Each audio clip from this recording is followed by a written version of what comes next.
Shalom, saudaraku yang dikasihi Tuhan. Kita berjumpa lagi di dalam renungan harian GKI Sangkrah. Tepat pada hari ini, hari Kamis, tanggal 13 April 2023. Mari saudara, saya mengundang setiap saudara dimanapun saat ini sudah berada. Kita mau menyatukan hati untuk menerima sabda dari Tuhan. Kita berdoa. Tuhan, sebagai manusia kami mengucap syukur untuk segala berkat yang Tuhan beri.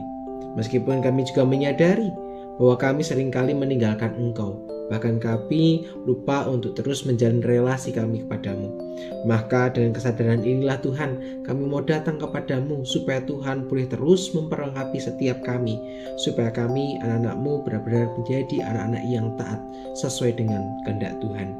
Berfirmanlah ya Tuhan, karena setiap kami sudah siap untuk mendengarkannya. Di dalam nama-Mu kami boleh berdoa dan mengucap syukur. Haleluya. Amin. Saudaraku yang terkasih di dalam Tuhan, apa makna doa bagi setiap kita? Mungkin kita punya jawabannya masing-masing. Tetapi, sudahkah kita juga memiliki kehidupan doa yang baik? Doa bukan hanya pada saat kita memiliki pergumulan hidup saja. Namun berdoa juga kita lakukan ketika kita dalam kondisi yang baik, ataupun kita mensyukuri oleh setiap pemberian Tuhan.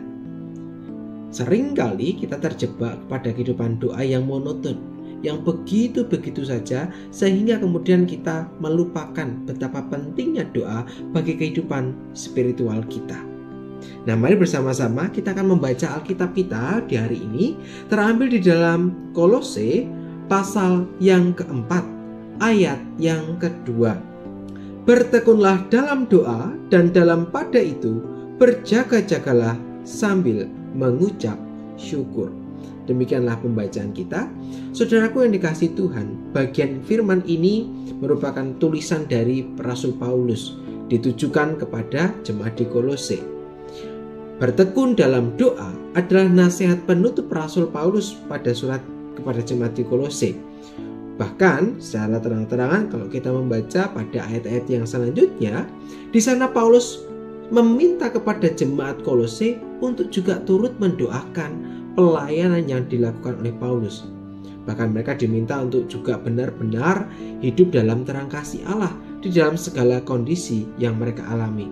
Mengingat Paulus akibat pelayanan kepada Tuhan memberitakan Injil, ia harus dipenjara oleh karena kesaksian imannya.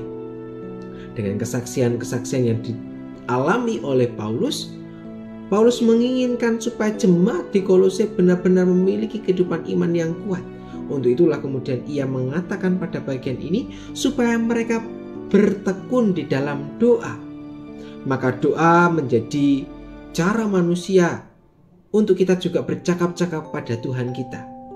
Kita memohon perlindungan sekaligus juga mengucap syukur atas berkat yang Tuhan beri. Itulah yang kemudian dikatakan pada bagian ini. Bukan hanya berdoa saja, tapi kita juga berjaga-jaga sambil mengucap syukur. Maka pesan Paulus kepada setiap kita saat ini ialah mengajak setiap kita untuk juga memiliki ketekunan di dalam doa. Menjadikan doa sebagai way of life atau cara hidup kita yang harusnya melekat sebagai identitas kita. Sebab ketika kita bertekun di dalam doa, di sanalah kemudian terletak sebuah identitas sebagai pengikut Tuhan yang sejati.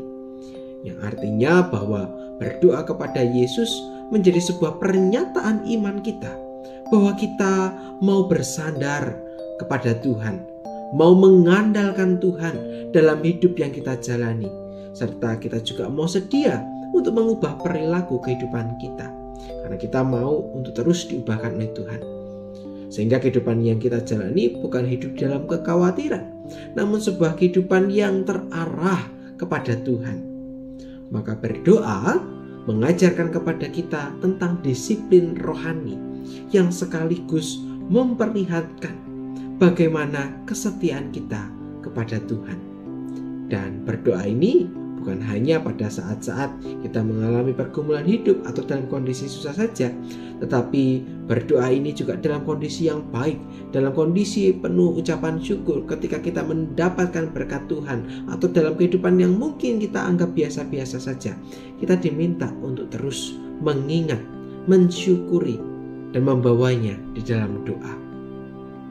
Maka sekali lagi Paulus mengingatkan kepada setiap kita bahwa meskipun kita sudah setia kepada doa, kemudian kita akan terbebas dari masalah, tidak.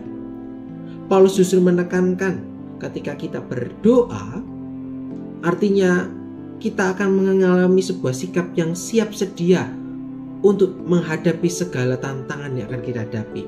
Dengan berdoa, kita mau menyerahkan seluruh kehidupan kita, meminta Tuhan untuk memberikan kekuatan kepada kita di tengah segala kondisi yang akan kita alami. Sebab kita kemudian mengarahkan hati untuk berharap kepada Sang Penolong kita, yaitu Tuhan. Meskipun ada banyak godaan untuk kita meninggalkan kehidupan doa kita dengan berbagai macam alasan yang ada. Nanti kan berdoa sama Tuhan bisalah. Atau mungkin ketika kita tidur, nanti kan bisa. Tahu-tahu kita sudah tertidur dan bangun-bangun sudah pagi. Maka seperti tema kita di hari ini, jangan kasih kendor. Maka teruslah berusaha untuk membangun kehidupan doa kita kepada Tuhan. Sebab doa merupakan komunikasi kita dengan Allah. Dan melalui doa, kita juga mau untuk mempererat relasi kita dengan Tuhan. Maka setiap kita hari ini dipanggil untuk mengalami kehidupan yang lebih baik bersama dengan Tuhan. Dimulai dari kehidupan doa kita, dimulai dari komunikasi kita kepada Tuhan. Maka undangan ini harus kita responi dengan baik. Biar firman Tuhan ini boleh meneguhkan setiap kita. Mari kita menyatukan hati kita di dalam doa. Kita berdoa. Tuhan, kami sungguh bersyukur ketika Tuhan boleh menegur kami. Kami menyadari seringkali kami lupa untuk berdoa untuk segala sesuatu yang terjadi. Mungkin kami berdoa ketika kami punya pergumulan saja. Tapi melalui firman ini, Paulus mengatakan kepada kami, mengingatkan kepada kami, di tengah segala kondisi yang kami alami, Tuhan menghendaki kami untuk terus berdoa, menjaga relasi kami dengan Tuhan. Mampukan kami supaya kami dapat setia di dalam doa, supaya iman kami terus bertumbuh sesuai dengan apa yang Tuhan mau. Maka Tuhan curahkan Roh Kudus atas setiap kami, supaya kami menjadi anak-anak-Mu, menjadi terang bagi dunia ini. Kami bersyukur memiliki Allah seperti Engkau, Allah yang selalu setia dan yang tidak pernah meninggalkan kami. Di dalam nama-Mu kami boleh berdoa dan mengucap syukur. Haleluya. Amin. Saudaraku yang dikasihi Tuhan, demikianlah perenungan kita pada hari ini. Selamat melanjutkan aktivitas, selamat berkarya dengan Tuhan.